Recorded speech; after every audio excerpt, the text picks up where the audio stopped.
¿Qué está pasando ahora mismo entre Irán y Estados Unidos? Como sabes, el bloqueo ha vuelto, el estrecho está cerrado, y la administración Trump está intentando coaccionar al gobierno iraní, presionarlo y forzarlo a algún tipo de acuerdo. Nadie sabe muy bien qué significa eso, porque con el memorando de entendimiento violaron todo. No queda nada de ese memorando. Podemos decir, literalmente, que ha sido completamente destruido, el llamado MOU. Otra cosa que ha ocurrido, y que es especialmente importante, es el ataque entre Yemen y Arabia Saudí, porque la única forma que tiene Arabia Saudí de exportar su petróleo es a través del Mar Rojo. Y si algo sale mal, Yemen tiene dos alternativas.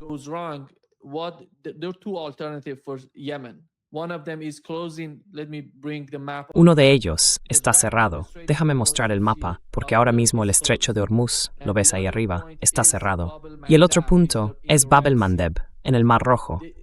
Los yemeníes pueden cerrar el Bab el-Mandeb o pueden atacar algunos objetivos en Arabia Saudí, como las instalaciones petroleras o el oleoducto. Esa es toda la historia del mercado del petróleo que Donald Trump está intentando gestionar. Pero la guerra no se está reduciendo, al contrario, se está expandiendo y empeorando. Cuéntanos cuál es tu interpretación de la situación actual en Washington, quizá de la política exterior de Estados Unidos o de la situación en la región, que es especialmente importante.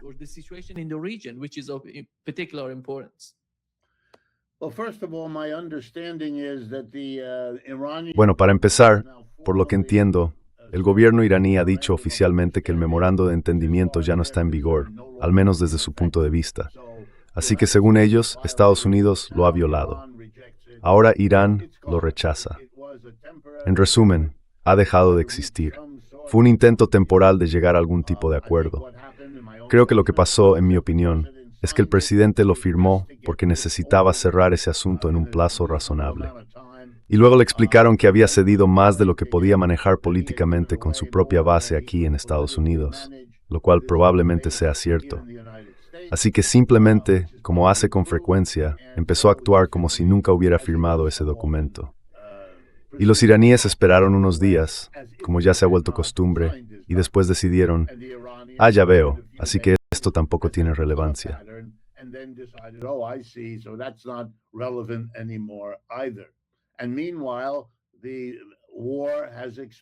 Mientras tanto, la guerra se ha ampliado. Y eso, en cierto modo, siempre es algo probable en una guerra. Lo que hay que entender es que cuando una guerra estalla, cambia las cosas. Y todo el mundo en la zona, todos los afectados, cada país, cada empresa, muchos grupos de población, al verse afectados por la guerra, cambian su comportamiento, se adaptan. Por ejemplo, hay personas que abandonan una parte del mundo y se trasladan a otro lugar. Se convierten en refugiados para escapar del conflicto. Eso significa que surgen nuevas presiones sobre los medios de transporte, sobre los países a los que llegan, y así sucesivamente. Mientras tanto, los países vuelven a evaluar su situación, la crisis que afrontan los vecinos, los países afectados por el cierre del estrecho de Hormuz. Todos están ajustándose.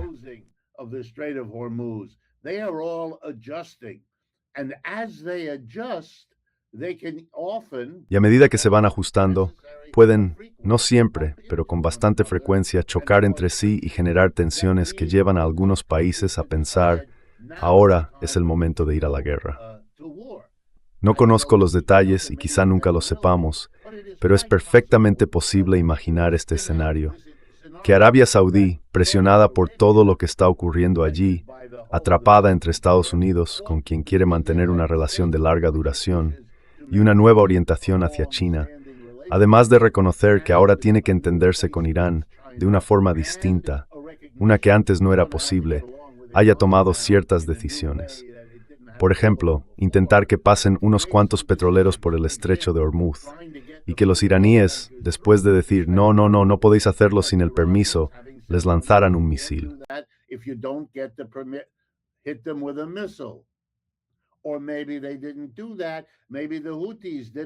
O quizá no fue así. A lo mejor los hutíes lo hicieron por su cuenta y atacaron a algo saudí porque estaba violando. Eso nunca lo sabremos. Y entonces empieza otra cosa. Por lo que tengo entendido, alguien hizo estallar el aeropuerto de Yemen, el principal aeropuerto de su capital. Fue tan grave que un informe contaba que la gente que había ido desde Yemen al funeral del Ayatollah Jamenei, por cierto, los estadounidenses no lo entienden, ese fue uno de los funerales más grandes de la historia, lo que acabamos de ver. La gente fue a Irán y a las zonas chiíes de Irak para participar en ese funeral de muchas maneras distintas. Y los yemeníes también fueron en grupo, y cuando regresaron, no pudieron aterrizar en el aeropuerto porque alguien lo había bombardeado.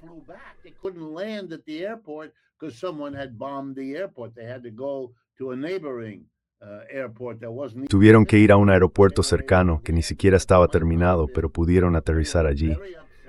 Aunque podría no haber sido así. Estaban muy alterados, ya sabes, estaban siendo atacados. Y ahora están pensando, claro, en cerrar ese otro estrecho, porque quieren dejar claro al mundo que no se puede hacer lo que se está haciendo. Perdieron su aeropuerto, ¿vale? Están construyendo otro. Repararán este.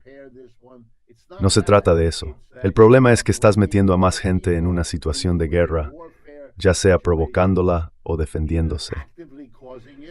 Una de las razones por las que no haces lo que hicieron Trump e Israel es porque eso puede provocar una guerra más amplia.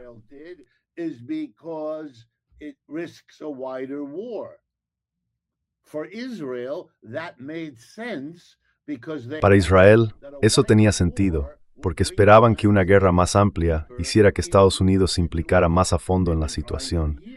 Llevan años intentando que Estados Unidos sea más activo militarmente, ayudando a Israel en esa zona. Ahora están consiguiendo, poco a poco, con dolor y a un coste humano enorme, lo que se habían propuesto hacer. La verdadera pregunta es, y no quiero parecer simplista, pero creo, después de trabajar en esto constantemente, que la cuestión crucial aquí es si el pueblo iraní y su gobierno tienen la solidaridad y el compromiso necesarios para resistir el intento de aterrorizarles hasta que se rindan, porque eso es exactamente lo que está ocurriendo.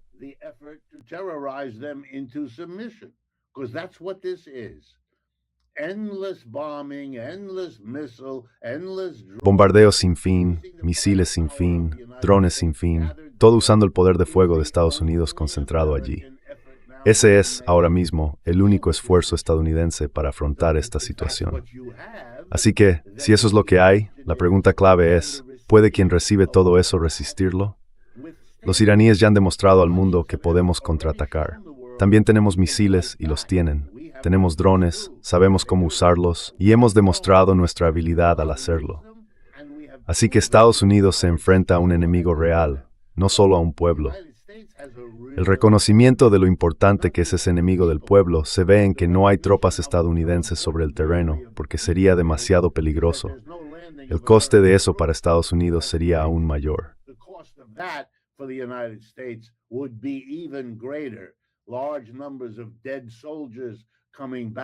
Grandes cantidades de soldados muertos que regresan.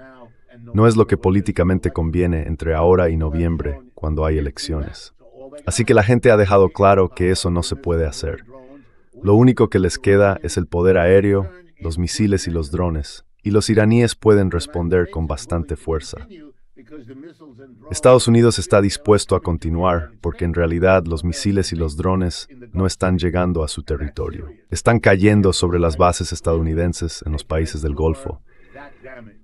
Y eso es grave, pero han decidido claramente que pueden asumir ese daño. Irán ya está causando más daño al aparato militar de Estados Unidos que nadie que yo recuerde en mucho tiempo. Es un signo realmente notable. Pero si se mantienen firmes, si permanecen unidos, entonces el tiempo juega a su favor.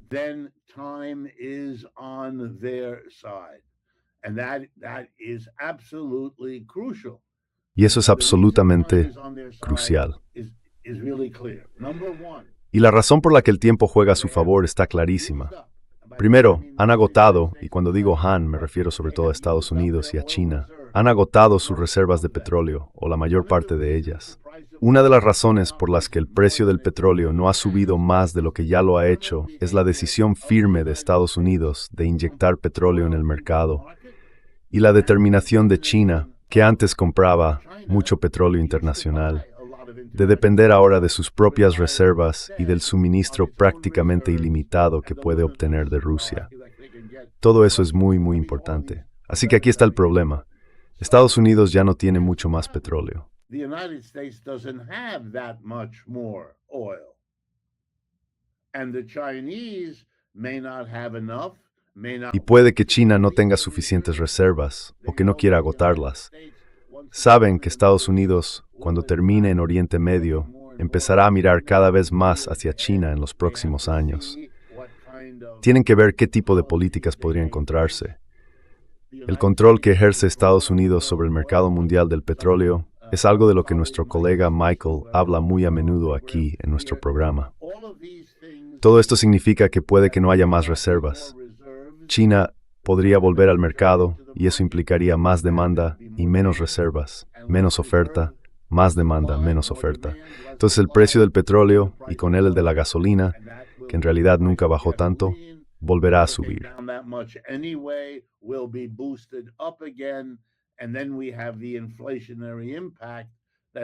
Y luego tenemos el impacto inflacionario, que por ahora todavía no se ha vuelto incontrolable. Al señor Trump le están diciendo, y eso lo sé, que tiene que preocuparse por eso. Los iraníes, en cambio, no tienen que preocuparse. Ellos, gracias a su alianza con Rusia y China, tienen un respaldo seguro para conseguir lo que necesitan y no pueden obtener por otros medios. Y por cierto, hablando de la expansión de la guerra, una de las cosas de las que depende Irán es del paso de barcos por el mar Caspio, desde Rusia hasta Irán. Ese es un corredor crucial, teniendo en cuenta el terreno montañoso y cómo es la zona allí arriba. Es algo muy importante y los ucranianos están intentando interrumpir todo eso.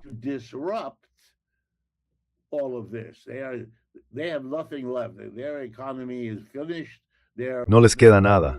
Su economía está acabada, su ejército prácticamente ha desaparecido. Solo les queda la guerra con drones, y por eso están intentando usar drones enormes, obviamente financiados y suministrados por Europa, para paralizar el transporte marítimo ruso en el mar de Azov, en el mar Negro y en el mar Caspio. Así que literalmente se puede ver cómo las dos guerras empiezan a mezclarse, de modo que, cuando se oyen predicciones de que esto podría ser el inicio de la Tercera Guerra Mundial, a eso se refieren, a que esta es una guerra que se está extendiendo. Todas las guerras tienen ese potencial, pero ahora estamos viendo cómo ese potencial se convierte en realidad, a medida que todos se van adaptando.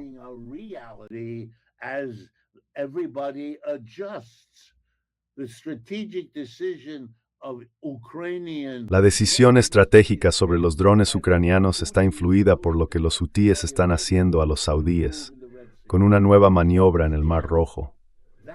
La gente tiene que entender que eso es uno de los peligros, porque el mundo entero, que ahora mismo, según veo en la prensa internacional, pone los ojos en blanco cada vez que el señor Trump dice algo raro o absurdo, lo cual pasa casi todos los días. Si piensan que eso tiene gracia, deberían pensarlo dos veces, porque este hombre ocupa una posición clave desde la que podría hacer algo de lo que el mundo quizá nunca se recupere. Algo ha pasado para que esa mentalidad haya llegado a esa posición en este momento, y eso debería asustar de verdad a todo el mundo.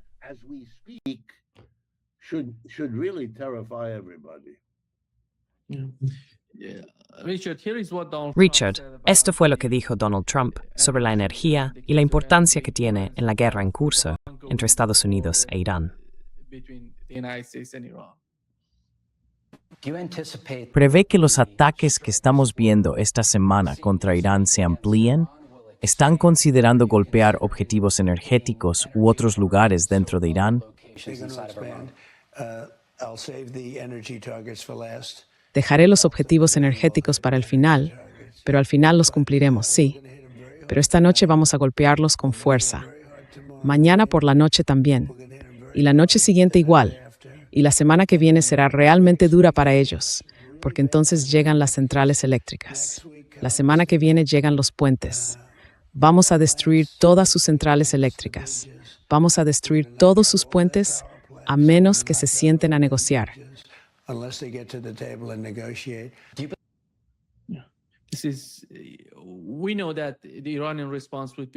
Sabemos que la respuesta de Irán sería la misma.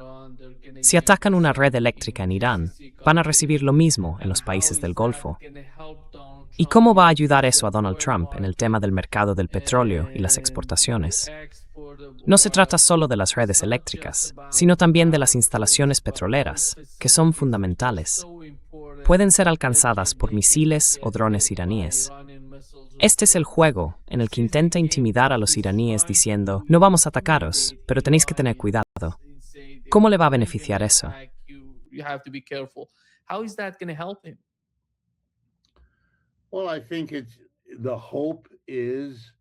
Bueno, creo que la esperanza es que en algún momento el liderazgo en Irán decida poner fin al sufrimiento que se está imponiendo al país de la manera en que el señor Trump quiere.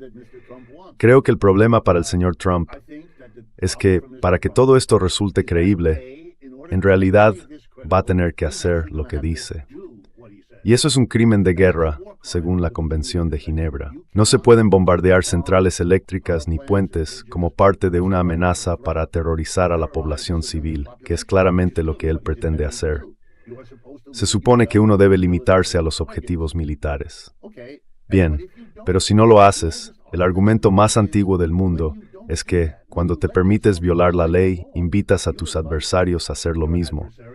Y los estadounidenses no entienden que hay muchas vulnerabilidades civiles en todo el mundo. Imagines estallardudes mundo motoristas. Millions of Americans travel around the world as tourists. They could become targets. Podrían convertirse en objetivos. ¿Y qué va a pasar entonces? ¿Cómo se va a gestionar eso? Las bases militares estadounidenses, incluso si los iraníes se limitaran solo a esas, están en muchos países europeos. ¿Van a ir también contra ellas? Podrían hacerlo. Es posible. ¿Y la OTAN entraría entonces en guerra con Irán?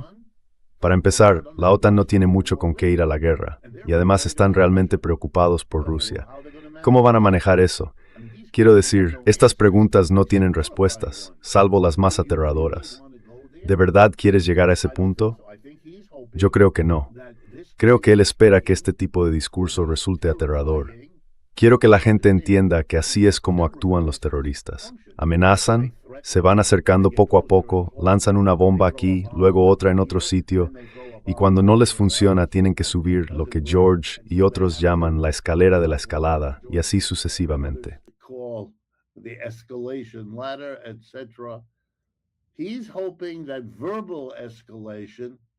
Él confía en que la escalada verbal y los bombardeos masivos sirvan de algo, aunque amigos míos me dicen que muchos de esos ataques son repetidos, que están bombardeando una y otra vez los mismos objetivos militares que ya atacaron antes.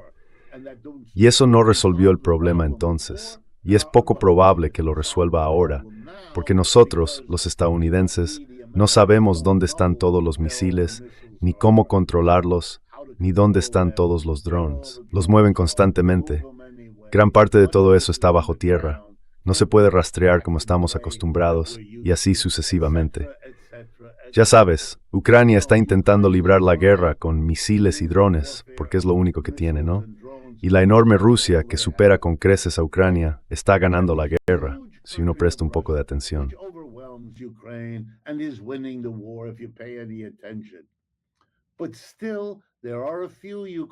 Aún así, hay algunos drones ucranianos que logran pasar. Los rusos no pueden derribarlos todos, ¿verdad? Así que tenemos un país pequeño, usando drones, y aún así puede causar algunos daños. Bueno, Irán está haciendo lo mismo. Puede causar mucho daño. La capacidad de Estados Unidos para detenerlo es limitada, igual que la capacidad de Rusia para detener los drones ucranianos. Es limitada, ¿no? Y al final los rusos estarán en mejor situación, porque los ucranianos no tienen la capacidad, ni han desarrollado la capacidad que tienen los iraníes. Y hay una buena razón para ello.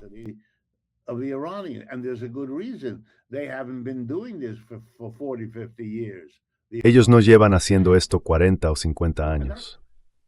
Los iraníes sí. Y eso añade otro elemento. Por lo que puedo interpretar del mensaje iraní, han llegado a una conclusión que entiendo perfectamente. Si miras hacia atrás, a los últimos 75 años, 3/4 de siglo desde el derrocamiento del gobierno elegido de Mossadegh, hubo una dictadura de 25 años bajo el Shah. Y después, una enemistad constante por parte de Estados Unidos desde que los mulás tomaron el poder en la revolución contra el Shah. Así que ha pasado muchísimo tiempo, un tiempo enorme, para que quienes están ahora al mando hayan vivido durante años bajo una dictadura. To have suffered under a dictatorship for a long time. One of the reasons the revolution in Iran.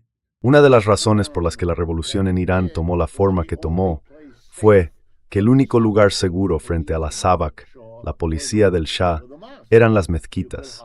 Podías esconderte bajo la protección de las mezquitas. Es un poco como lo que ocurría en Polonia, donde la gente se refugiaba en la Iglesia Católica o en otras sociedades, en las instituciones religiosas, en la medida en que eran seguras. Bien, pues esas personas fueron perseguidas por el Shah. Luego hicieron una revolución, solo para descubrir que el Shah se fue al exilio en Estados Unidos y que Estados Unidos se convirtió en aliado de Israel en el intento de derrocar también a ese nuevo gobierno.